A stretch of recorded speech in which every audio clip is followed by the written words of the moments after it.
amanat.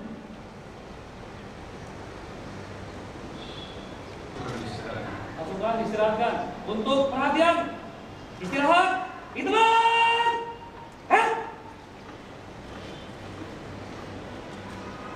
Bismillahirrahmanirrahim.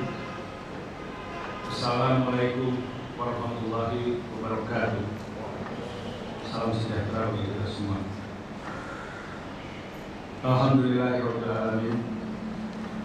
Allahumma sholli ala sayyidina Muhammadin wa ala alihi washabbihi ajmain.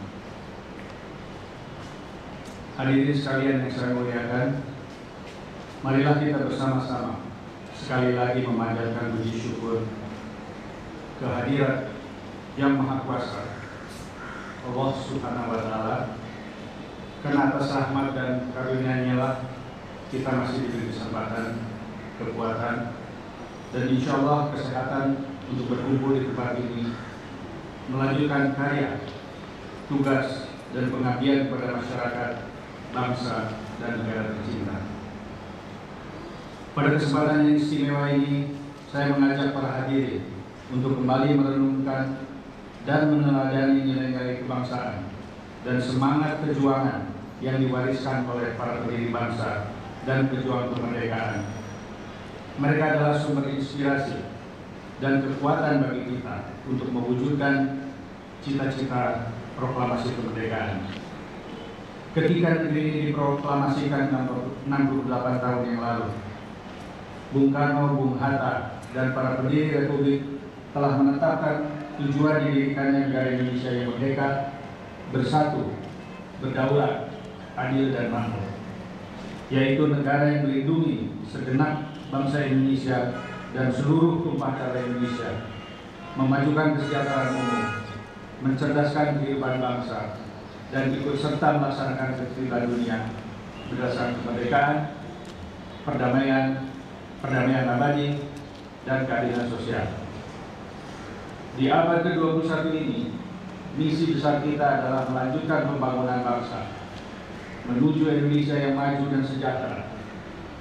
Kita bertekad pada tahun 2045 nanti, tepat 100 tahun kemerdekaan Indonesia, kita telah dapat membangun ekonomi yang kuat dan berkeadilan, demokrasi yang stabil dan berkualitas, serta peradaban bangsa yang maju dan unggul. Insya Allah, dengan persatuan, kebersamaan, dan kerja keras kita, semua cita-cita luhur itu akan dapat kita wujudkan. Pada hari ini kita juga perlu merenungkan perjalanan reformasi yang telah berlangsung selama 15 tahun. Sejumlah tantangan dan ujian telah kita lalui, banyak yang telah kita capai, namun tidak sedikit pula pekerjaan rumah yang harus kita selesaikan. Karena perubahan yang kita kelola merupakan sebuah proses yang mendasar, melibatkan peran aktif berbagai aktor penyelenggara negara, masyarakat, dan termasuk pula komunitas dunia usaha. Saudara-saudara yang berbahagia, kemampuan kita untuk meningkatkan produktivitas nasional telah menunjukkan hasil yang nyata.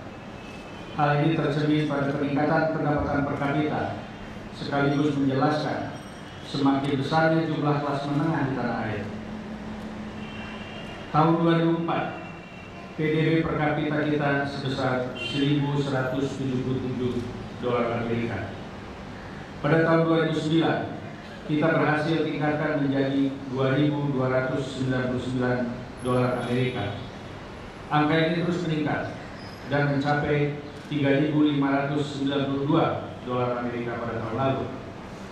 Dengan usaha dan kerja keras kita bersama, insya Allah pada akhir tahun 2014 PDB per kapita kita akan mendekati 5.000 dolar Amerika.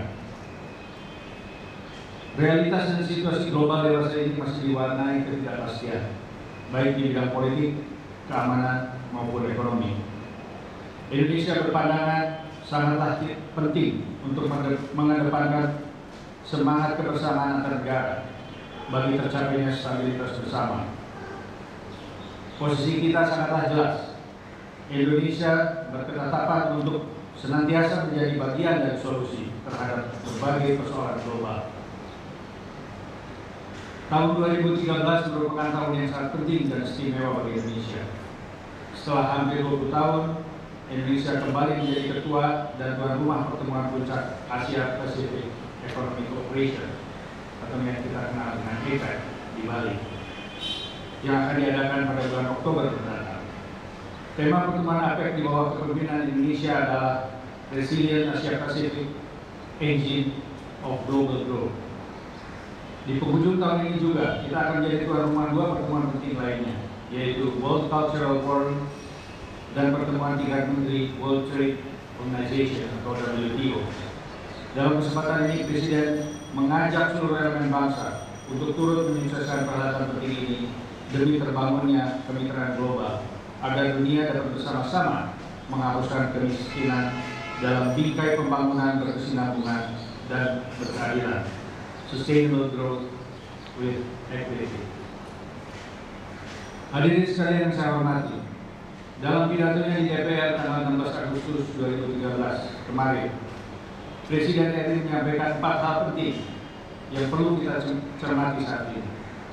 Pertama, tentang pentingnya kemampuan mengelola ekonomi di tengah ketidakpastian dan perlambatan ekonomi global.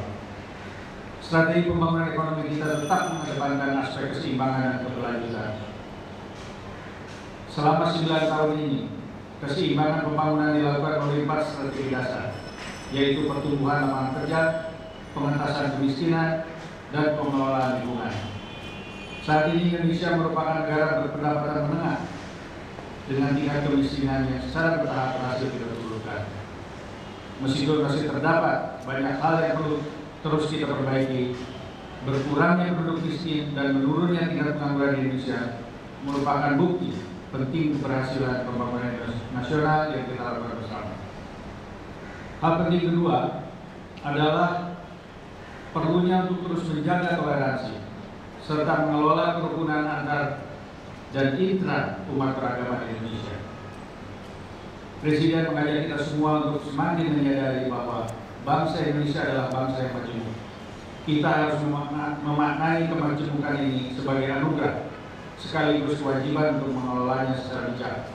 Dengan semangat Bhinneka Tunggal Ika, kita perlu terus memperkuat toleransi. Kita harus mencegah terjadinya benturan dan kekerasan komunal yang akan mengganggu ketentraman hidup masyarakat dan kesatuan bangsa kita ini. Hal penting ketiga adalah terkait dengan penyelenggaraan dan persiapan pemilu 2014 serta suksesi kepemimpinan nasional. Kita semua berharap dan perlu memastikan bahwa pemilihan umum di tahun 2014 akan berlangsung secara lancar, tertib, dan damai. Tidak kalah penting dengan itu, diharapkan agar penyelenggaraan pemilu nanti memenuhi semua standar yang berlaku secara universal, yang dalam tradisi demokrasi haruslah bersifat bebas dan adil. Apa yang kita sudah capai dalam 3 pemilu demokratis sebelumnya perlu kita pertahankan dan bahkan kita tingkatkan. Hal penting keempat yang harus kita ingatkan bersama terkait dengan kewajiban negara untuk mempertahankan kedaulatan dan keutuhan wilayah. Di depan sidang yang mulia ini, kita menyatakan tekad dengan segala upaya mempertahankan kedaulatan dan keutuhan setiap jengkal wilayah yang secara sah merupakan bagian integral dari NKRI. Tentu saja di luar keempat isu itu, negara dan pemerintah akan terus melanjutkan apa yang menjadi prioritas dan agenda utama. Contohnya, di bidang pencegahan dan pemberantasan korupsi, pencegahan dan penanggulangan terorisme, dan berbagai kejahatan transnasional, serta upaya untuk mengatasi dampak perubahan iklim dan penyelamatan lingkungan. Dalam pidatonya yang disampaikan kemarin DPR, Presiden juga mengajak kita semua untuk berorientasi kepada Indonesia masa depan. Untuk itu, mari teguhkan tekad dan langkah untuk mewujudkan cita-cita Indonesia sebagai negara maju yang lebih mandiri, adil, dan makmur. Para pendiri Republik telah mewariskan 4 konsensus dasar atau 4 pilar kehidupan bernegara, yaitu Pancasila, Undang-Undang Dasar 1945, NKRI, dan Bhinneka Tunggal Ika. Mari kita jadikan keempat pilar ini sumber energi dan inspirasi untuk menyukseskan pembangunan bangsa di masa kini dan di masa depan. Dr. Ali Aziz yang sangat relevan untuk kita renungkan bersama dalam upaya kita membangun negara ini, yaitu kita harus berusaha sekuat tenaga di dalam segala segi kehidupan untuk terbebas dari nafsu yang tidak terkontrol seperti ketamakan dan kecenderungan untuk mengambil hak orang lain. Kedua, kebodohan. Ketiga, kemiskinan. Dan keempat, ketergantungan. Dan saya ingin menambahkan yang kelima, yaitu kita harus membebaskan diri dari ketidakpedulian. Akhirnya, semoga Tuhan Yang Maha Kuasa, Allah Subhanahu wa Ta'ala, melimpahkan rahmat, karunia dan ridhonya kepada kita semua dalam membangun bangsa dan negara kita menuju Indonesia yang lebih maju, lebih adil, lebih sejahtera, dan lebih bermartabat. Dirgahayu Republik Indonesia. Wassalamualaikum warahmatullahi wabarakatuh.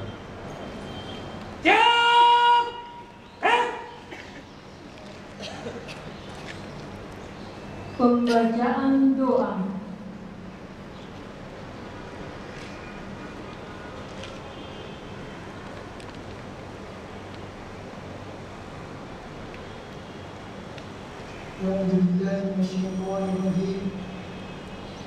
Bismillahirrahmanirrahim. Alhamdulillahirabbil alamin. Hamdan syakirin, hamdan yuwafi ni'amahu wa yukafi mazidah. Ya Rabbana lakal hamdu kama yanbaghi lijalali wajhikal karim wa 'azimi sultanik. Allahumma a'inna 'ala dzikrika wa syukrika wa husni ibadatik. Ya Allah, Tuhan yang Maha Esa, dengan penuh kerendahan hati kami seluruh bangsa Indonesia mempersembahkan puji syukur kehadirat-Mu. Engkaulah Sang Pencipta alam semesta ini, Engkaulah Zat yang mengatur alam isinya, dan Engkau pula lah yang menentukan segala-galanya. Oleh karena itu, hanya kepadamu kami berserah diri dan memohon pertolongan. Ya Allah, Tuhan yang Maha Rahim, atas segala rahmat dan karunia-Mu, hari ini kami seluruh bangsa Indonesia kembali dapat memperingati Hari Proklamasi Kemerdekaan Republik Indonesia yang ke-68. Tambahkanlah Tuhan kasih sayang-Mu sebagai berkah bagi kami mengisi kemerdekaan menuju negeri yang adil, makmur di bawah ridho-Mu. Jadikanlah peringatan upacara proklamasi kemerdekaan Republik Indonesia ini sebagai momentum merekatkan persatuan dan kesatuan bangsa kami. Jauhkanlah bangsa kami dari buruk sangka, percekcokan, perselisihan, dan perpecahan. Oleh karena itu, hindarkanlah bangsa dan negara kami dari fitnah dan mara bahaya. Mantapkanlah tekad kami untuk membangun negara dan bangsa agar menjadi bangsa yang beriman, bertakwa, berakhlak mulia, adil, makmur, dan sejahtera. Ya Allah, Tuhan yang Maha Pengampun, ampunilah dosa-dosa kami, dosa ibu bapa kami, para pemimpin dan para pejuang kami. Terimalah amal dan perjuangan mereka, karena Engkau Zat Maha Pengampun lagi Maha Penyayang. Ya Allah, Tuhan yang Maha Pengasih dan Penyayang, kabulkanlah permohonan dan doa kami agar kami semua tergolong hamba-hamba yang beruntung. Rabbana atina fid dunya hasanah wa fil akhirati hasanah wa qina adzabannar. Wa sallallahu ala sayyidina Muhammadin wa ala alihi wa sahbihi ajma'in. Walhamdulillahi rabbil alamin.